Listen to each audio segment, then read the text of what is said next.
Avec l'avènement d'élections multipartites en Afrique au début des années 90, la compétition électorale outre le football est devenue le sport le plus populaire. Attentif aux jeux politiques sur le continent noir, un homme politique européen un jour a déclaré que la démocratie était un luxe pour les Africains. Peut-on en dire de même de la transparence électorale? L'équation à résoudre tout au long des opérations de vote consiste à s'assurer du respect des principes de base d'une élection démocratique vue de l'Occident, qui sont la transparence, la neutralité, la libre compétition, la libre représentation et la libre participation.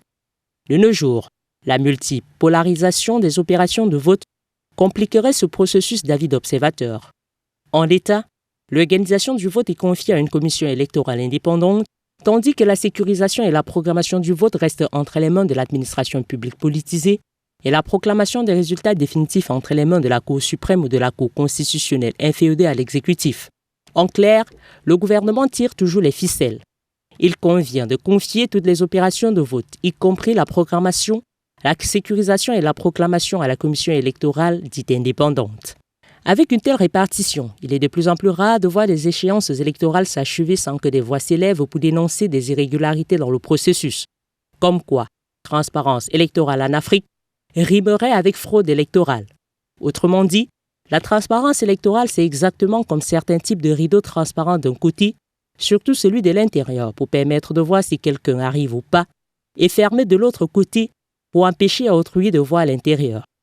Par ailleurs, il est à noter que les fraudes se passent au niveau institutionnel et administratif.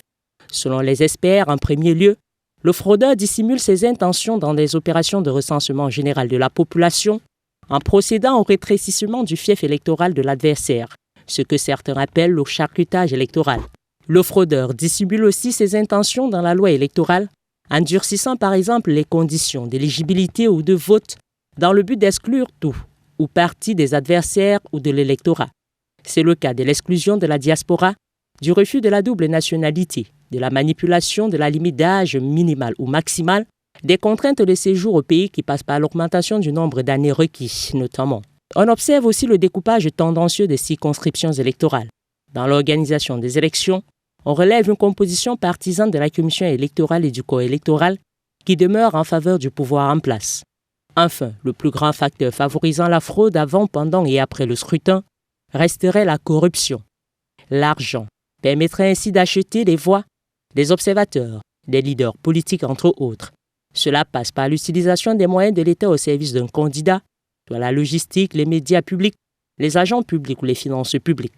Aussi, les leaders politiques corrompus appellent au boycott, à l'abstention ou à la non-inscription de leurs partisans sur les listes électorales.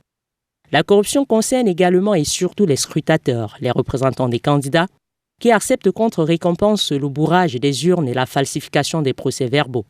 Cela n'épargne pas les membres du Conseil constitutionnel qui rejettent les recours et les observateurs internationaux dont les rapports sont souvent complaisants sur certains candidats.